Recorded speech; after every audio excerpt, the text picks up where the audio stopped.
మహానుభావుడు ఎంత మహోపకారి, ఎవరిని, ఎటువంటి మహానుభావుడు. పోతన గారు భాగవతం చేస్తూ ఒక మాట అంటారు, ఆ లక్ష్మీదేవి అంతటిది నియమం తప్పకుండా బహుకాలంబు శ్రమించి వ్రతములు పాటించి కామించి నీ మహనీయోజ్వల పాద రేణుకడ సంస్పర్శాధికారంబు శ్రీ మహిళారత్నము తుల్లికాంచే అంటారు.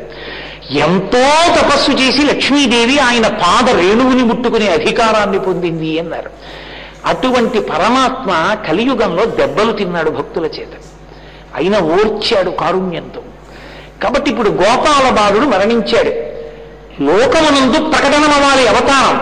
బ్రహ్మగారికి లోపల సంతోషం, పైకి సందేశం అందాలన్న తాపత్రయం. పరుగు పరుగున ఆవు ఒంటి నిండా రక్తంతో ఉన్న ఆవు పరిగెత్తింది. ఒకానొకప్పుడు ధార్మిక వ్యవస్థ అలా ఉండేది. పశుపక్షాదులు కూడా న్యాయఘంట మోగించేవి రాజు దగ్గర. అది రాజసభలోకి ప్రవేశించింది. అంటే మీరు ఒకటి గుర్తుపెట్టుకోవాలి, ఒక ఆవు రాజసభలో ప్రవేశించగలదంటే రాజు ఎంత ఉదారుడో చూడాలి, ప్రజల ఆర్తిని ఎలా గమనించేవాడో చూడాలి. ఆ ఆవు సువీరుని యొక్క సభాప్రవేశం చేసి గిరగిర తిరుగుతూ నోరెత్తి అంబానామం చేసింది. రాజన్నాడు, ఈ ఆవుకేదో ఆపద కలిగింది, ఒంటి మీద నెత్తురేమిటి, దెబ్బ చూస్తే లేదు, పోని ఏ పులన్నా చెనకిందా అంటే ఎందుకు వస్తోంది, అంబారావం చేస్తోంది, పదండి ఏదో చెప్పాలనుకుంటోందని పరివారంతో ఆవు వెంట బయలుదేరాడు. అసలు వెంకటేశ్వర అవతారాన్ని మనకి చూపించింది గోవే. ఆ గోవు తిన్నగా వెంకటాద్రి పర్వతం ఎక్కింది. రాజు పైకెక్కాడు. అది పుట్ట దగ్గరికి వెళ్ళి నిలబడింది. రాజు చూశాడు, పుట్ట నిండా నెత్తురే, కాలవ కింద అట్టకట్టుంది, గోపాల బాలుడు మరణించున్నాడు, మాట్లాడేవాడు లేడు, ఏమైంది అనుకున్నాడు. అకస్మాత్తుగా వెంకటేశ్వరుడు మళ్ళీ పైకొచ్చారు వాల్మీకల నుంచి. వచ్చి ఆయన అన్నారు, నీ వలననే నాకింత దెబ్బ తగిలింది, నేను నీకు ఏ శాపము ఇవ్వలేదనుకోండి, నేనంటే వెంకటేశ్వరుడు శాపం ఇవ్వలేదనుకోండి, కట్టి కుడిపోయేదు ఆ జీవుణ్ణి. అందుకని శాపానుగ్రహము అంటారు. ఏదో ఒక శాపవాక్కిచ్చి దాని వలన ఆ పాపం కోట్ల జన్మలు కట్టి కొరపకుండా రక్షించాలి. ఆయన అన్నారు, పిశాచోభవదు బుద్ధే మద్దుఃఖాదనకర్మణ, పిశాచమగుదువుగాక అన్నారు. ఎందుకని, నాకు గొడ్డలి దెబ్బ తగిలి ఇంత నెత్తురోడడానికి కారణం నువ్వే, నీకే శాపం ఇస్తున్నాను.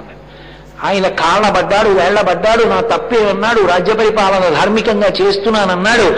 ఆవుని గోపాల బాలుడు కాచాడు, గొడ్డలి వాడు విసిరాడు, నా దోషం ఏముందన్నాడు. ఏ తప్పుకి తగిన శిక్ష ఆ తప్పుకి వెయ్యకపోతే భయోద్వేగములు కలుగుతాయి.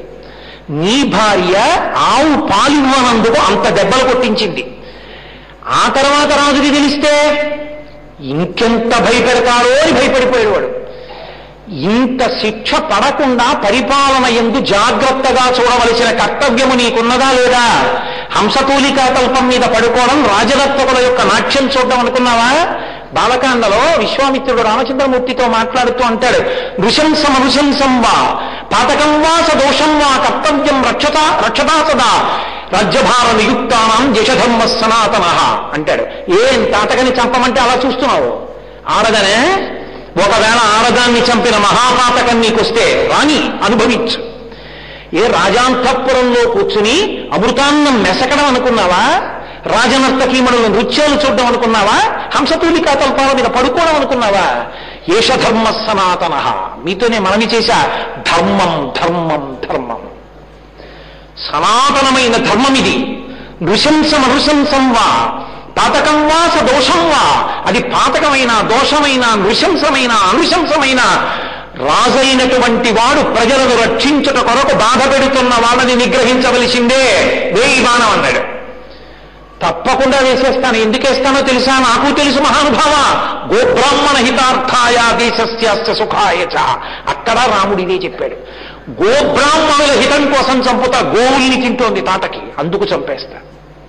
అది రామావతారంలో కూడా అదే మాట, గోబ్రాహ్మణ హితార్థాయ దేశస్యాస్య సుఖాయ చ మమ చైనా ప్రమేయస్య కర్తవ్యమనిశంకయ తమ చైనా ప్రమేయస్య కర్తవ్యమనిశంకయ. పితుర్వచన నిర్దేశాత్ పితుర్వచన కారణాత్, అది రాముడు ధర్మం అంటే. మా నాన్నగారు నన్ను పంపారు నీతో, కంపుతో ఆయన ఏం చేయమంటే ఏం చెప్తే అది చేయమన్నారు. మా తండ్రి నాకు గురువు ఉపనయనం చేశాడు. మా తండ్రి ఏం చెప్పారో అది చెయ్యాలి. మీరు చెప్పింది చేయకపోతే మొదటి మీకు కాదు అవమానం, మా నాన్నగారికి అవమానం, అందుకు చేస్తాను. 2, మీరు శాస్త్రములను చదువుకున్న గురువు, మీరు చెప్పాక నేను ఆలోచించకూడదు, చేసేస్తాను. కాబట్టి పితుర్వచన నిర్దేశాత్ పితుర్వచన కారణాత్ వచనం కౌశికస్యేతి. మీరు చెప్పారు కర్తవ్యం అని శంకాయ, అది నా కర్తవ్యం అండి, నేను చేసేస్తాను అని బాణప్రయోగం చేసి తాటకాసంహారం చేశాడు. కాబట్టి ఏష ధర్మ సనాతన, ధర్మం ధర్మం ధర్మం. కాబట్టి రాజు అయి ఉండి ఏ శిక్షకి ఏ తప్పుకి ఎంత శిక్ష వెయ్యాలో దార్శనికుడివిగా నిలబడలేకపోయావు నువ్వు. నీ పరిపాలనే నీ వారికందరికీ అబ్బింది. నీ భార్య అంత శిక్ష వెయ్యగలిగింది. ఆవు పాలివ్వకపోతే చర్మంతో చేయబడిన కొరలతో కొట్టావు గోపాలబాలుణ్ణి. వాడు గొడ్డలు విసరడు, బాధతో విసిరాడు. అందుకే రాజుదే తప్పు. రాజ్యంబు చెడుగైన రాజు తప్పు, అశ్వంబు చెడుగైన అశ్వారోహకుని తప్పు, కూతురు చెడుగైన మాత తప్పు, కొడుకు చెడుగైనచో తండ్రి తప్పు. కొడుకుని ధర్మం చేసేటప్పుడు పక్కన పెట్టుకోవాలి. అందుకే లేకపోతే వాడికి ఎలా వస్తుంది ధర్మం? తండ్రి ధర్మం చేస్తూ తండ్రి మాట్లాడేటప్పుడు ఎప్పుడు ధర్మం గురించి మాట్లాడాలి. వాకాటి పాండురంగారావు గారు మహానుభావుడు దిక్సూచి వ్యాసం రాస్తూ ఒక వాక్యం రాశారు, నేను ఇప్పటికి మర్చిపోను. The biggest burden to this country is a father who does not want to speak something noble with his son across the dining table అని రాశాడు ఆయన. భోజనం చేసేటప్పుడు తండ్రి కొడుకుతో, ఒరే నీకు పోతన గారి పద్యం ఒకటి చెప్తాను నేను రా, ఎలా ఉంటుందో అని, చేతులారంగ శివుని పూజింపడేని, నోరు నవ్వంగ హరికీర్తి నుడువడేని, దయయు సత్యంబులోనుగా తలపడేని, కలుగనీటికి తల్లుల కడుపు చేటు అని తన భార్య బిడ్డడి అమ్మ అన్నం వడ్డించే వరకు ఎంత గొప్ప పద్యం రా అని కొడుకుతో మాట్లాడని తండ్రి ఈ జాతికి బరువు అని రాశారు ఆయన. అది తండ్రి నుండి ధర్మం కొడుక్కి రావాలి. తండ్రి ధర్మం నేర్పాలి కొడుక్కి, లేకుండా ఎక్కడి నుంచి వస్తుంది? కాబట్టి మహానుభావుడు రాజ్యంబు చెడుగైన రాజు తప్పు, ఇంత శిక్ష పడడానికి కారణం నువ్వే, అందుకే నిన్ను శపించా. అయ్యా దోషమే, మరి నాకెప్పుడు శాపావకాశం, ఎలా నేను విముక్తి పొందుతాను? వెంటనే అది కరుణాహృదయం అంటే. వెంకటేశ్వరుడు అన్నాడు, శుక్రవారేతు ఛాయాగ్నే కిరీటం ధారయామ్యాం, కిరీటధారణే కాలే నేత్రే మే జలపూరితే. ఆకాశరాజని ఒక మహానుభావుడు పుడతాడు. నా అవతార ప్రయోజనాల్లో అదొకటి. రేపు మీకు నేను ఆ 7 కొండల యొక్క విశేషం, అసలు ఆ పద్మావతి పరిణయంలో ఉన్నటువంటి విశేషాల్ని రేపటి రోజు చెప్పి పూర్తి చేస్తారు. కాబట్టి ఆయన అన్నాడు, ఏమయ్యా నాకు పద్మావతీదేవినిచ్చి వివాహం చేస్తాడు ఆకాశరాజు రాబో కాలంలో, అప్పటికింకా అవతారం ప్రకటన అప్పుడేగా. అది జరిగిన నాడు శుక్రవారం నాటి సాయంకాలం నా తల మీద 100 మానవుల బరువున్నటువంటి బంగారు కిరీటం పెడతాడు నా మామగారు. ఆయన ఆ కిరీటం పెట్టినప్పుడు నా కన్నులలో ఆనంద భాష్పములు ఉలుకుతాయి. మీరు బాగా గుర్తుపెట్టుకోండి, వెంకటేశ్వరావతారము కేవలము విగ్రహము కాదు, చాలా కాలం మాట్లాడాడు ఆయన. ఒకానొక కారణం చేత ఆయన ప్రతిజ్ఞ చేశాడు, నేను ఇక మాట్లాడను, నాకు అసహ్యం వేసిందన్నాడు. అప్పటి నుంచి ఆయన నియమం పెట్టాడు, ఒకలా మాట్లాడతాను, నేను మాట్లాడనని చెప్పాడు. చాలా కాలం మాట్లాడాడు వెంకటరమణుడు. అందుకే మీరు ఎక్కడ కూర్చుని మనసులో సంకల్పం చేయండి, ఆయనకు అందుతుంది. నేను మీతో పరమ విశాల హృదయంతో వెంకటేశ్వరుడి పాదాల దగ్గర కూర్చుని మాట్లాడుతున్నట్టే మీతో ఒక మాట చెప్తా, నన్ను నమ్మండి.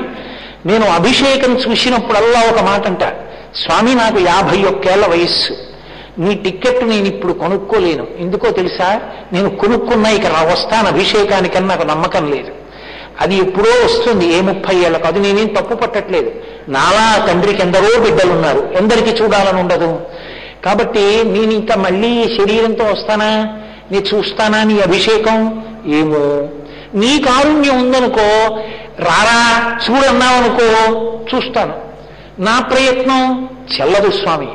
అందుకని ఇదే ఆఖరి అభిషేకమో ఈ జన్మకి, నీ అనుగ్రహం చేత ఇంకో అభిషేకం చూడ్డమో నీ అనుగ్రహం అని నమస్కారం చేసి వెళ్ళిపోతాను. ఆయన ఏదో మిష పెడతాడు, అప్పుడు నేనా అభిషేకం చూసేది, ఆయన చూపిస్తారా? ఏ మహాత్ముడిలోకో ప్రవేశిస్తాడు. గురువారం రావోయ్ అభిషేకం చూపిస్తాం అంటారు. వస్తూ ఉంటాను. అప్పుడు అనుకుంటా, నా స్వామి నీకు ఇంకా చూపిస్తాలే, నీ శరీరం పడిపోయే లోపల చూపిస్తానులే అంటున్నాడు. నీ బతికున్నంత కాలం ఈ అర్హత నిలబెట్టుకుంటే నాకు చాలనుకుంటూ ఉంటాను. కాబట్టి స్వామి కరుణామూర్తి. అందుకని వెంటనే ఆయన అన్నాడు, శుక్రవారేతు సాయామ్యే కిరీటం ధవయామ్యహం. నాకు నా మామగారు కిరీటం పెడతాడు. పెట్టినప్పుడు ఆనంద భాష్పాలు వస్తాయి నా కళ్ళల్లో. నాకు ఆనంద భాష్పాలు వచ్చినప్పుడు నీకు శాపావకాశం కలుగుతుంది. నువ్వు స్వామి పుష్కరిణి స్నానం చేసి శాప విమోచనాన్ని పొంది సువీరుడన్న కొడుకుని కంటావు. ఆ సువీరుడికి మళ్ళీ ఆకాశరాజు తొండమానుడు అని 2 కొడుకులు పుడతారు. ఆ ఆకాశరాజుకి పద్మావతీదేవి కూతురుగా దొరుకుతుంది. ఆ కూతుర్ని నాకు ఇచ్చి కన్యాదానం చేస్తాడు. నా అవతార ప్రయోజనం నెరవేరుతుంది. అక్కడతో నీకు శాపం కూడా పూర్తిగా ఉపశమనం పొందుతుందన్నారు. సంతోషించారు. తప్పు చేశాడో ఒప్పు చేశాడో, ఈ అవతారంలో నన్ను మొట్టమొదట చూసినటువంటి వాడు ఒక గోపాల బాలుడు. అందుకే ప్రతిరోజు సుప్రభాతం పాడగానే నా మొట్టమొదటి దర్శనం ఒక గోపాల బాలుడికే. ఆనాటి నుండి ఈనాటి వరకు మొట్టమొదట వెంకటేశ్వరుడు కనబడినప్పుడు గొడ్డలి పెట్టి కొట్టినటువంటి గోపాల బాలుని యొక్క వంశంలో ఉన్నటువంటి వారే సన్నిధి గొల్ల అన్న పేరుతో ఆయన దర్శనం చేస్తున్నారు కాగడా పట్టుకుని. ఎవరికిచ్చాడు ఈ అవకాశం? ఒక్కరికి కాదు, వాళ్ళ వంశం అంతటికి ఇచ్చాడు. ఆయన కొండ మీద అలా ఉండాలనుకున్నంత కాలం ఆ వంశంలో ఉన్న వాళ్ళందరికీ తెల్లవారకట్ట కాగడాతో ప్రథమ దర్శనం, ప్రథమ తాంబూలం. దేనికి? గొడ్డలి పెట్టి కొట్టాడా, ఇంకో దానికి కొట్టాడా? మొదట నన్ను చూశాడు కదురా అన్నాడంతే. ఏమి కారుణ్యం అండి! అసలు ఇలాంటి అవతారం ఉందా? అందుకే వెంకటాద్రి సమంస్థానం బ్రహ్మాండే నాస్తికించన వెంకటేశ సమోదేవో నభూతో నభవిష్యతి. ఇక ఇటువంటి కారుణ్యమూర్తి రాడు. అంత దయ. అందుకని ఒక గోపాల బాలుడికి ఇచ్చాడు ఆ వరాన్ని. ఇచ్చాడు మహానుభావుడు. ఆనాటి నుంచి ఒక దివ్యమైనటువంటి గుర్రం, అది వాయువే గుర్రం అయ్యాడు అన్నారు వ్యాసుల వారు. ఆ గుర్రం ఎక్కి తిరుగుతుండేవారు. ఒకానొకప్పుడు దేవవైద్యులే వచ్చి ఓషధుల చేత ఆయన తలకి కట్లు కట్టారు. ఒకప్పుడు వెంకటాచల పర్వతం మీద తిరుగుతున్నారు. తిరుగుతున్నప్పుడు ఒక విశేషమైనటువంటి ఒక సంఘటన జరిగింది. శ్వేతవరాహము అని ఆయనే భూమి సముద్రంలో మునిగిపోయినప్పుడు తన కోర మీద పెట్టి పైకెత్తాడు. అసలు ఆ కోర మీద పైకెత్తిన సందర్భాన్ని వర్ణించారు పోతన గారు భాగవతంలో. అదొక అద్భుతం. పోతన గారు దాన్ని ఆంధ్రీకరిస్తున్నారు. ఆ ఘట్టాన్ని, భాగవతాన్ని ఆంధ్రీకరిస్తుంటే కర్ణాటక ప్రభువు భాగవతం తనకి అంకితం ఇవ్వలేదని బంధించి తీసుకురమ్మన్నాడు. వేటకొచ్చి సైన్యం అంతా వచ్చింది. అడవి పంది ఒకటి, తెల్లటి పంది పర్ణశాల ముందు పడుకుంది. వాళ్ళని చూసి అదొకసారి గుర్గరించింది. వాళ్ళు పారిపోయారు. సైన్యాధిపతి వచ్చాడు, పట్టుకోలేకపోయాడు. రాజే వచ్చాడు, తెల్లపోయాడు. అడవి పందిని చూసి, ఇంత తెల్ల పందే అనలా ఉండిపోయాడు. కాసేపటికి అది నడిచి వెళ్ళిపోయింది. ఈ మహానుభావుడికి పరమేశ్వరానుగ్రహం ఉంది, ఇన్ని బంధించకూడదు, ఈయనే మన్ని కాపాడాలని పోతన గారికి నమస్కారం చేయడానికి తడికి తీసి లోపలికి వెళ్ళాడు. ఆయనకున్నదే ఉందండి ఒక పర్ణశాలని మనం అనుకుంటాం. ఆయనకి అన్నీ అదే. యోగరతోవా భోగరతోవా సంగరతోవా సంగవిహీన యస్య బ్రహ్మణిరవతే చిత్తం నందతి నందతి నందత్యేవా అంటారు శంకరులు. ఆ ఆనందం అటువంటిది. బ్రహ్మమునందు రమించేవాడికి నాకేముందండవు, నాకేం లేదంటాడు. కాబట్టి ఆయన సంతోషంగా లోపల ఉన్నారు. వెళ్ళి రాజు అన్నాడు, అయ్యా మీ దర్శనానికి వద్దాం అనుకున్నాం లోపలికి, నిజానికి బంధించాలనుకున్నాం. ఒక తెల్లటి అడవి పంది బయట పడుకుంది, అంత గుగ్గరిస్తోంది, మీకు వినపడలా, భయమేలా అన్నాడు. ఆయన అన్నారు, ఓ ఇంతసేపు ఒక తెల్లటి అడవి పంది బయట పడుకుందా అంటే నేను ఇప్పుడే యజ్ఞవరాహావతార ఘట్టాన్ని ఆంధ్రీకరిస్తున్నాను. అంటే నేను ఆ ఘట్టాన్ని ఆంధ్రీకరిస్తుండగా నన్ను బంధించాలనుకున్న మిమ్మల్ని నుండి నన్ను రక్షించడానికి ఆ యజ్ఞవరాహమే నా పర్ణశాల బయట పడుకుని నన్ను కాపాడింది, దానికి నమస్కారం అన్నాడు. మీరు స్కాందం పరిశీలించాలి. నిజంగా అబ్బా వ్యాసుడు పొంగిపోయాడు. నేను ఇవాళ అగస్తీశ్వర స్వామి ఆలయంలో కూర్చుని ఆ ఘట్టాల గురించి మా కృష్ణమూర్తి గారికి పరివారానికి అందరికీ వివరణ చేశాను. అందులో ఆదివరాహమూర్తి చెప్తారు, ఓ భూదేవత, ఓ భూదేవి, నేను నిన్ను పైకెత్తాను, సముద్రం నుంచి ఒక కోర మీద పెట్టి పైకెత్తాను. పైకెత్తి తీసుకొచ్చినప్పుడు నువ్వు నిలబడడానికి